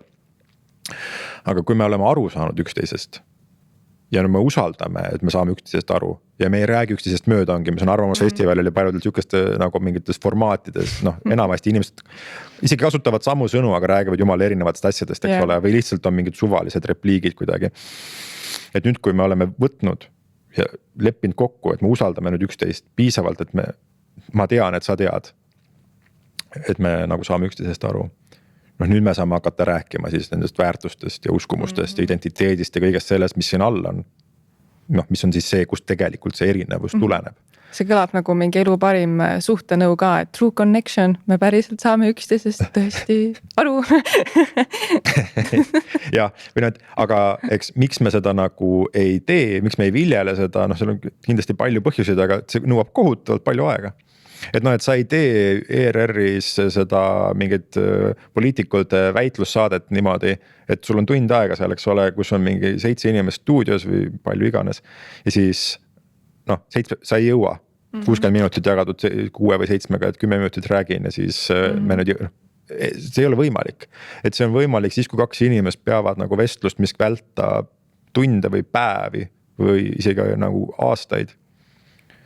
Et noh, et kuidas pidada head dialoogi. Et ma ütleks, et noh, et sihukestest teemadest ei ole nagu üldse mõtet hakatagi isegi rääkima, kui sa noh, ei võta vähemalt 4 tundi vaata selleks umbes. Et siis on äkki võimalik kuskile jõuda. Et ma arvan, et meil on nagu hästi suur kuidagi see ajaline surve ühiskonna nagu kiireneva aja tõttu, mis tegelikult välistab teineteise mõistmise ja mingis mõttes välistab ka mõtlemise. Et ma olen ise kogenud seda nüüd ka õppejõuna selles mõtlemiskursuse kontekstis ja laiemalt. Et mida vähem ma ütlen, mida vähem on mingit survet, mida vähem me püüame nagu teha või saavutada, seda rohkem me saavutame, seda rohkem me saame asjadest aru. Et lihtsalt jätta nagu aega ja ruumi mõtlemiseks. Et korra minna sinna metatasandile ja pärast tegelikult kõik on nagu nii palju sujuvam ja kiirem ja tõusam. Et meil näiteks on asi, mida ma soovitan kõigile inimestele. Meil on erinevates ainetes nüüd mõtlemiskursusel ka on arengupartnerlus, mis sisuliselt tähendab seda, et on keegi inimene, kellega sa oled mingis mõttes nagu kohustatud rääkima pikalt. Et see ei ole, et 15 minutit räägid ja siis on kõik nagu, vaid et sa nagu räägid päriselt, räägidki mõtlemisest selle inimesega. Ja me teeme seda juhtimise kursustel ja siis. Coachid teevad ka põhimõtteliselt ju. Just, aga noh, et see on keegi nagu sõber või keegi inimene, kellega sa oled kultiveerinud selle dialoogi, et sa pea maksma selle eest. Vastastikune, jah. Ja me õpime üksteist tundma ja see nagu vestlus rikastub läbi aja, eks ole. Ja minu arust see loob fantastilise ruumi, nagu ma arvan, et selle arengupartnerluse käigus inimene võib õppida nagu mõtlemist palju rohkem kui mingi loengus. Ja et ka loengus, noh, miks ma pean kogu aeg rääkima mingeid asju, miks ma pean ütlema mingeid asju, et me võime ka lihtsalt nagu tulla kokku, minna Toomemäele jalutama, vaadata päikest nagu tunda rõõmu sellest, et me oleme siin õues, siis vaadata, mis head mõtted tekivad ja siis neist rääkida. Ja ma tunnen, et mul on täna veel näiteks aineid, kus ma lähenen võib-olla nagu klassikalisemalt sellele, kus on nagu liiga suur tempo. Ja mul on nagu mures, et kuidas ma saan nagu sealt sisu välja, et ma saaks rohkem hingata ja tegelikult seetõttu nagu seeläbi paremini mõelda. Ma arvan, et üks põhjus ongi, miks me ei tegele nii palju nagu kvaliteetse mõtlemisega, see, et me tunneme, et selleks ei ole aega, et ka juhtidega rääkides, kes meil magistris käivad, et kuidagi see tunnetus on see, et noh, sa ei saa mõtta seda aega maha, et mõelda. Mis ei ole nii väärtuslik ka. Just, et sa oled kogu aeg mingis rattas ja kogu aeg reageerid ja kustutad mingid tulekahjusid. Ja siis, nüüd ma tulin siia Tartusse nädalavahetuseks õppesessioonile ja nüüd ma saan siin lõpuks hingata ja mõelda. Aga miks sa ei saa hingata ja mõelda nagu ülejäänud aja? Et selles nagu siukses hõivatuses ja pidevas nagu siukest, et sa oled kogu aeg su tähelepanu nagu mingil asjal, mis haarab sind endaga kaasa. On nii palju ronge kogu aeg sõidavad, liiklus on lihtsalt nii tihe. Just, et sa ei mõtle, muidugi siis sa ei saa öösel magada, seepärast, et sul on pea mõtteid täis nagu, et need mõtted tahavad kuskil tullavat. Et ja siis sa summutad nagu iga ärkveloleku hetke, eks ole, mingi muusika või videoga ära, et jumala eest mitte tegeleda sellega. Aga tegelikult minust, ongi, et seda tuleks nagu embrace ida, et sa võtad vastu selle, et mul ongi vaja nagu inimesena aega, et hingata ja mõelda, kuidas ma mõtlen ja kuidas ma saaksin paremini mõelda. See Sigrid Petoffer ütles meie episoodis nii hästi, tema siis tegeleb lastega ja just nagu laste ja vanemate toetamisega. Ja siis ta ütles, et me tegeleme nagu palju selle mõtte mingi avardamisega ja maailma avardamisega, aga tegelikult me peaksime kõik nagu seda mõtet nagu koondama hoopis. Et see väga läheb kokku sellega, mis sa ütlesid. Jah, või et minust on erakordne nagu väärtus, kui sa saad mõelda mingit sama mõtet edasi. Mitte nagu uuesti, aga edasi. Et näiteks ka see tundub mulle nagu üliõpilaste tagasiside põhjal on kuidagi nagu isegi nagu harjumatu idee, et ma ei pea mõtlema mõtet nagu lõpuni, sest vaata, kuidas koolis õpitakse, et on ülesanne ja sa teed ära selle ja nüüd see on läbi. aga enamik nagu päriselt nagu keerulisi väärtuslikke asju elus, noh, et sa ei mõtle neid niimoodi ühe korraga ära, eks ole. Et see on võib-olla mõte, mida sa mõtled nagu noh, mõned päevad, mõned nädalad, miks mitte aastad.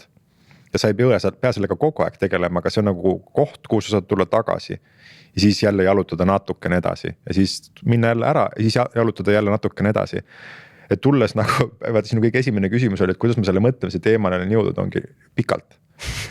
Noh, uuesti naastes selle küsimuse juurde, aga kuidas paremini mõelda, et ma mäletan, ma olin 16 või 17, kui mind nagu noh, kui ma hakkasin tajuma seda nagu piinavat vajadust arendada oma mõtlemist, et ma mõtleks paremini, et ma sain aru, et ma ei saa aru. Ja täna ma olen vist 33 ehk siis pool elu mõelnud, et kuidas mõelda paremini. Ja ühelgi hetkel keegi ei suutnud seda nagu mulle õpetada. Et kuskil ei olnud kedagi, kes annaks mulle raamatu või teeks mulle mingi loeng ja ütleks, et noh, nii käib. Et ma tegin seda nagu sellepärast, et mul oli vaja, aga noh, et ka sellepärast, et olles täna ongi jõudnud siia punkti, kus ma tunnen, et ma olen oma mõtlemises nagu saanud need tööriistad vähemalt paika, et nüüd teha seda tööd. Nüüd sa oled 33, see on palju raskem. Sul on kõik need harjumused ju sisse tallatud juba, no et seda nüüd muuta nii palju keerulisem kui siis, kui sa oled 20 või 12. Et mulle tundub, et anda inimesele nagu kohe kätte kõige esimesel võimalusel, kui tal see nagu abstraktse mõtlemise võimekust natukenegi tekib. Ja ta pühendub sellele võib-olla nagu see võtab talt aasta, et teha seda, mida täiskasvanud inimene peab pärast nagu teraapias tegema nagu mitu aastat, 10 aastat võib-olla. Noh, et saada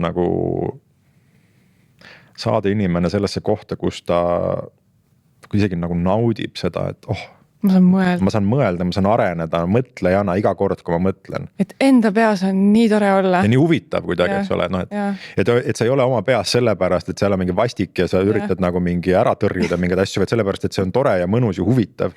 Ja siis kellegagi rääkida sellest, eks ole, on veel toredam, sellepärast, et tal on mingid oma mõtted ja need mõtted rikastavad üksteist. Aga selle kõige jaoks tundub meil ei ole aega. See ongi see, et mida intellektuaalid omavahel teevad, nad naudivad nagu mingit mõtlemist koos. Ma mõtlesin, just hiljuti oli üks öö, kus ma ei saanud magada, ma arvan mingi kella 4 hommikul ja siis ma terve öö mõtlesin. Aga siis just enne 4 ajal otsustasin, et nüüd ma jään magama, et ei saa enam olla üleval. Aga mõtlesin tagantjärgi, et tegelikult jumala hea aeg oli siin endaga, et nii põnev oli. Jah, mõnikord ongi öösel istud ja olid üleval, tegelikult väga head mõtted, et ei pea kannatama üldse selle pärast. Ja see, ka see võib olla siin, et on demonstratsioon äkki sellest nagu koos mõtlemist, muidugi see natuke rohkem intervjuu formaat, aga tegelikult me teeme sinuga seda, eks ole, rohkem. Ja kuulaja selles mõttes ei pea arvama, et vanem vend nüüd ainult räägib nooremale õele, kui asjad käivad, et ma arvan, et Karin on mulle elus andnud vähemalt sama palju nõu kui mina talle, kui mitte rohkem. Et on äge, kui saad koos mõelda kellegagi ja kui sul on aega koos mõelda kellegagi. Mis mul veel kuidagi hästi resoneeris, mis sa ütlesid, et me ei võta aega mõtlemiseks ja kui on selline asjades nagu tuhisemine ja ma märkan, et meie keskkond ongi üks aspekt, mis kuidagi takistab meil võtmast seda aega mõtlemise jaoks, et keegi ei tee seda, see rong nagu kõigil kogu aeg sõidab ja see, kus sa võtad selle aja, et mõelda, siis see on nagu täielik luksus, et mis mõttes, aga samas ma märkan, et see on üks kõige väärtuslikumaid asju, mida teha, et tihti isegi ei tea alguses, et milleks sul oli vaja seda aega võtta selleks mõtlemiseks, aga siis sa mõtled selle välja ja see tulemus on lihtsalt nii palju parem. Ja vaat keskkond on nagu huvitav, et kõik see informatsioon, mida mõte nagu representeerib, mida töötleb, see tuleb kas keskkonnast või mälust. Ja mälluda saab ikkagi ainult keskkonnast ka. Ja kui me oleme kogu aeg nagu samas keskkonnas, et siis me ka mõtleme samu mõtteid ja nagu mõtleme samamoodi, ongi keskkond nagu kallutab ära selle mõtlemise. Mulle meeldib mõtlemiskursusel, me käimegi ongi igal pool, kus nagu saab, et täna me oleme Tallinnas haiglas.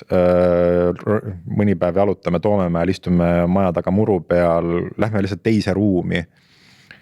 Joogastuudiosse läksime, et lihtsalt lamada mati peale vaadata, mis mõtted siis tekivad. Nagu kuidas siis on tunne. Et kogeda, kuidas keha reageerib erinevatele keskkondadele ja tekivadki erinevad mõtted. Ja et kui sa ei suuda näiteks kodus õppida, proovi raamatukogu, kui sa ei suuda raamatukogus, proovi kohvikus, et katseta, millised need erinevad keskkonnad on, eks ole, mida nad teevad sinuga. Mul on põhiline, et erinevad riided seljas.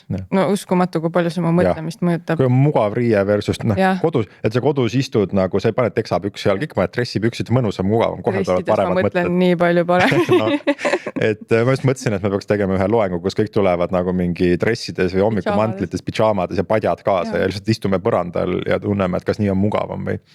Et noh, katsetada seda, kuidas su keha siis reageerib ja millised mõtted siis tekivad. Ja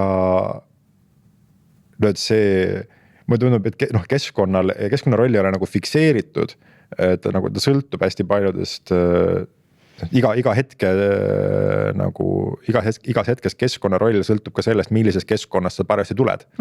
Et ma toon sihukese näite, ma olen seda kuskil loengus vist kasutanud, et kui sa seisad kaubanduskeskuse parklas, siis see on võib-olla kõige halvem keskkond umbes, kus nagu võiksid olla linnas, et seal on lärm, sellisest üks kivikõrb, ainult autot nagu, seal ei ole mitte midagi, eks ole, sa lihtsalt ootad, et ma lähen siit läbi, ma lähen poodi, et sa oled vähe aega seal keskkonnas õnneks, aga see on väga ebameeldiv koht, eks ole. Heitgaasid ja kõik ja siis sa lähed sinna poodi ja nüüd kujutame ette, et ütleme mingi Rocca al Mare või Ülemiste või midagi, see on mingi suur kaubanduskeskus, sa käid mitu tundi seal ja nüüd sa väsid ära seal.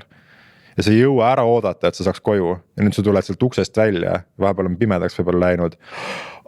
Issand, kui hea, et ma sain siia poest välja lõpuks, värske õhk siin linnaparklas, nii mõnus, avar, vaba, eks ole, et on täiesti teine tõlgendus täpselt samale keskkonnale. Et keskkonna mõju tingimata ei ole nagu objektiivne, kuidagi fikseeritud, aga ta on nagu ta on relatiivne selle suhtes, et millisest keskkonnast sa parajasti tuled ja mis su kehaseisund ka on, kui väsid sa oled ja nii edasi.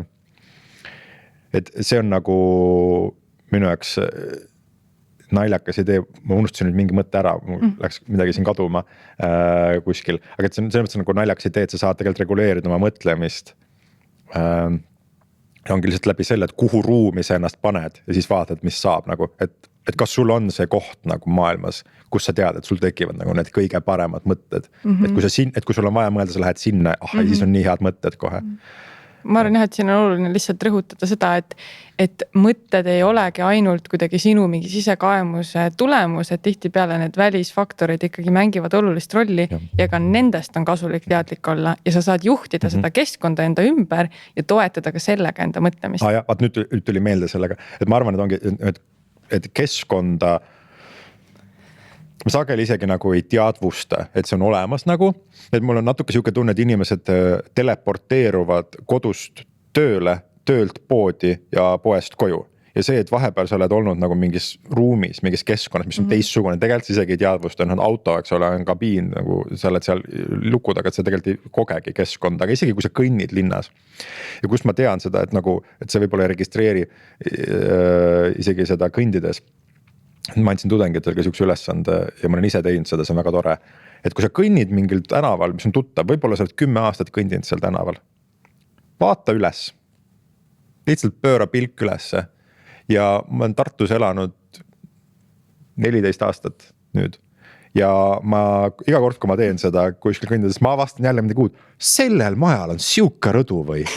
Seal on mingi siuke torn. Ma pole kunagi märganud, et seal on mingi mis asi seal üleval, et sa nagu kõnnid oma kodu tänaval ja siis vaatad korra ülesse ja jälle avastad midagi uut. Sellepärast, et me filtreerime välja nagu seda keskkonda, see ei ole nagu oluline kuidagi, aga tegelikult see on väga äge, et sa saad nagu isegi nii tuttavas keskkonnas avastada midagi uut, kui sa pöörad sellele tähelepanu.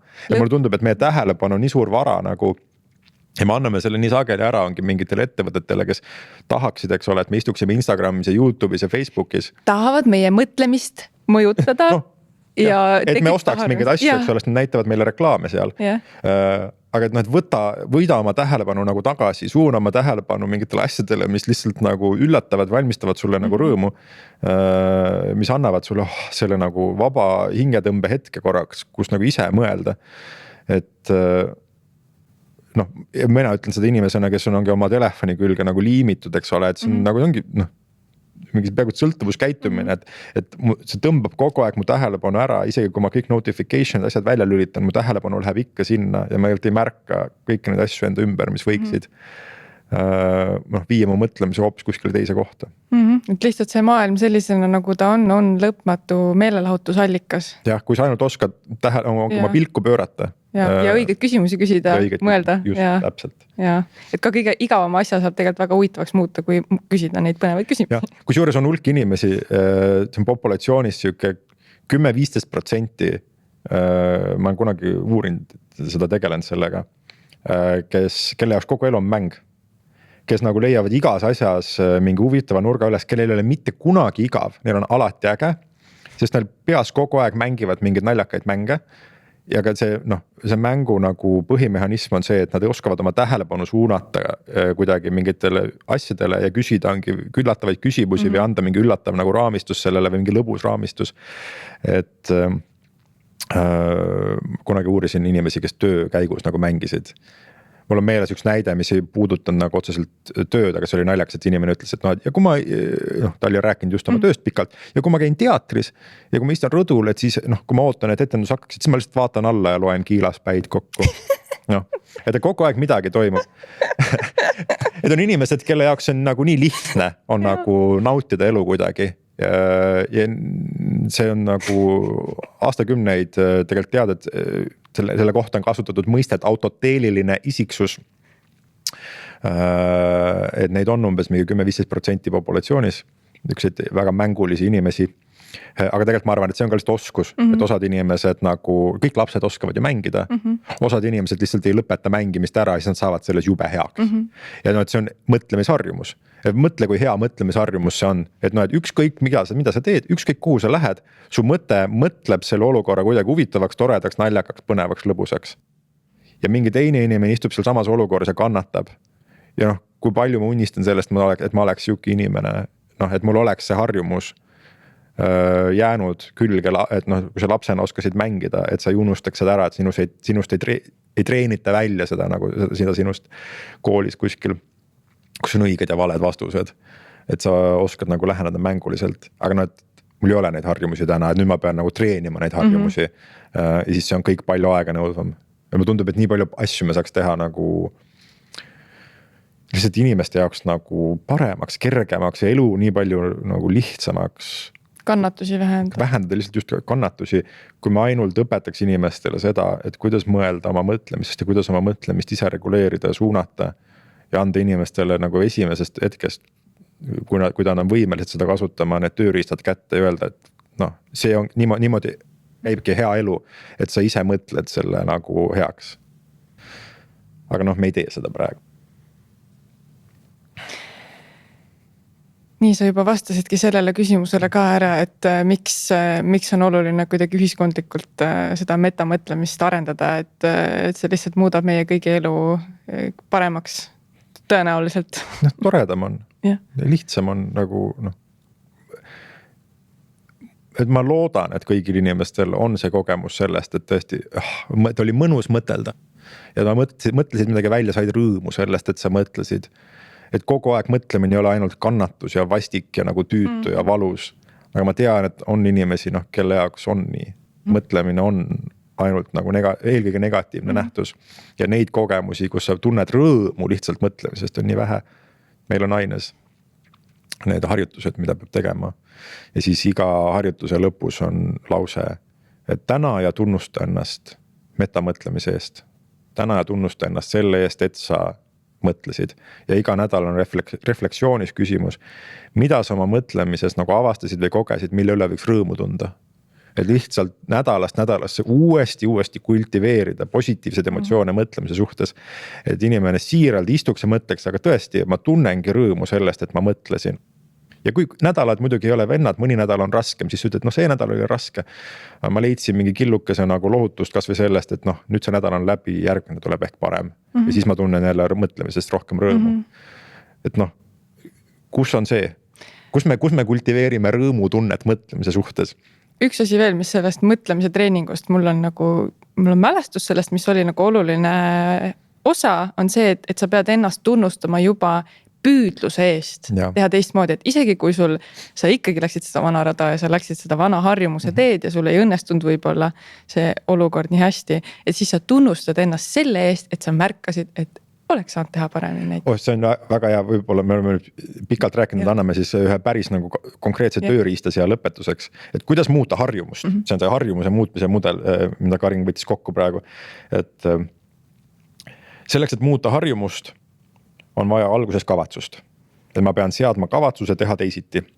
Ja mul on vaja nagu seda veendumust, et ma tahan teha teisiti. Ja nüüd, kui ma olen seadnud kavatsuse, näiteks ongi ütleme, mitte vihastada kellegi peale näiteks, mingi inimese peale töö juures. Või kas või seadnud ongi kavatsuse lihtsalt rääkida iga päev elukaaslasele esimese asjana, kui me töölt koju tuleme, sellest, mis täna hästi läks, mida iganes. Minu jaoks üks on see, et ma hästi sageli ütlen endale, et ma pean midagi tegema. Sisekõne on mingi siuke peab, käskiv ja siis mul alati tekib mingi refleks, et tegelikult ma ei taha. Kui peab, siis ma ei taha. Aga see on lihtsalt mingi loll sõna, vaata, mida sa ütled endale, et siis selle asemel, et öelda peab, ma olen seadnud kavatsuse öelda tahan, võiks, teen, aga mitte pean. Nüüd ma olen seadnud kavatsuse. Aga kavatsus üksi ei ole minu harjumust veel muutnud, mul on endiselt minu vana harjumus. Ja nüüd on väga nagu loomulik ja paratamatu, et inimene käitub vastupidiselt oma kavatsusele. Ma ikkagi ütlen, et ma pean nüüd koristama, ma pean nüüd poes käima, selle asemel, et öelda, et ma nüüd otsustan poes käia, ma valin koristada, ma valin süüa teha. Ma tahan süüa, kui tore, ma saan poodi minna. Jah, just, eks ole, mis iganes raamistus, selle asemel ikkagi ütlen peab. Aga nüüd, kuna ma olen võimeline meta mõtlema, siis ma olen võimeline ka märkama kas või viivitusega, et ma praegu käitusin vastupidiselt oma kavatsusega. Et ma ütlesin peab, kuigi tegelikult tahtsin öelda tahan. Võib-olla ma märkan seda järgmine päev, tund aega hiljem, 10 minutit hiljem, vahet ei ole. Ma olen võimeline seda hiljem märkama.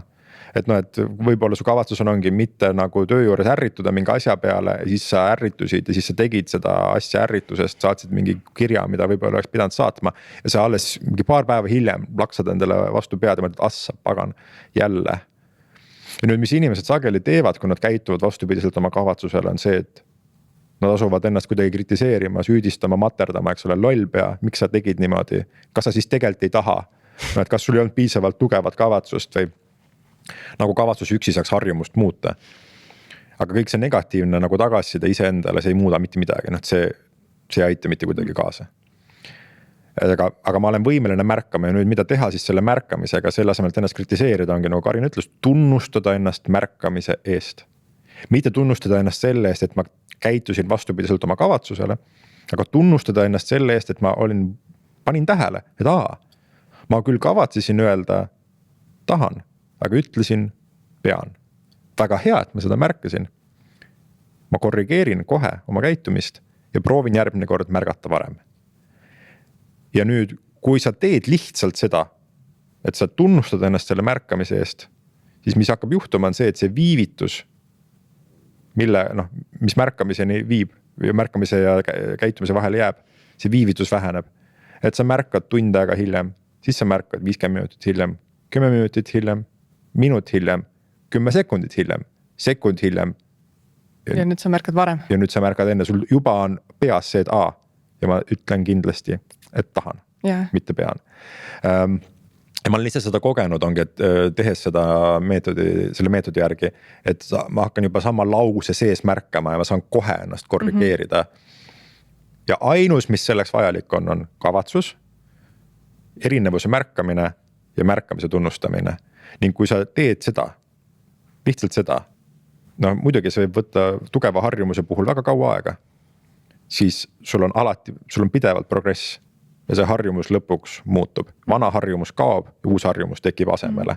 Mitte midagi, ütleme, muid asju muidugi võib ka teha, on nagu palju harjumuste mudeleid, need ei ole halvad, aga mulle tundub, et see kõige lihtsam kavatsus, märkamine, tunnustamine mudel on nagu see, mis enamik harjumuste nagu muutmise vajadusi katab ära. Kas on midagi veel, mis sa sooviksid meile kuulajatele ja vaatajatele siia lõppu kõlama jätta? Mõtelda on mõnus. Mõtelda on mõnus. aitäh selle vestluse eest, ma arvan, see oli väga tore, sihuke mõnus rasvane punkt meie sellele hooajale, nii et kuigi ma räägin suga kogu aeg, siis ma kuulsin ikkagi väga palju uusi asju, uusi mõtteid, uusi seoseid, et ma arvan, et kui sulle mõtlemine meeldib ja nende mõtete jagamine meeldib, siis see ongi selline lihtsalt tegevus omaette nagu vestlus, väga põnev vestlus. Jah, siis ongi hea olla õppejõud, siis sa saad raha selle eest, et sa valju häälega mõtled lihtsalt. Just nii et aitäh sulle.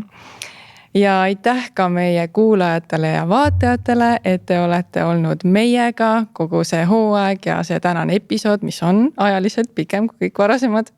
Ja uudiseks ka, et Nula inkubaatorisse kandideeris see aasta rekordiliselt 102 meeskonda oma algatuse ideega, nii et aitäh sulle, kui sa oma idee meie poole teele panid.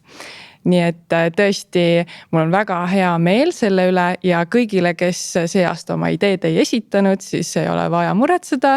Uus võimalus on juba järgmisel aastal. Nula inkubaatorisse pääsenud tiimid selguvad juba mai lõpus, nii et kõikidele meeskondadele soovin kivikotti ja kõigile teistele ilusat kevade jätku.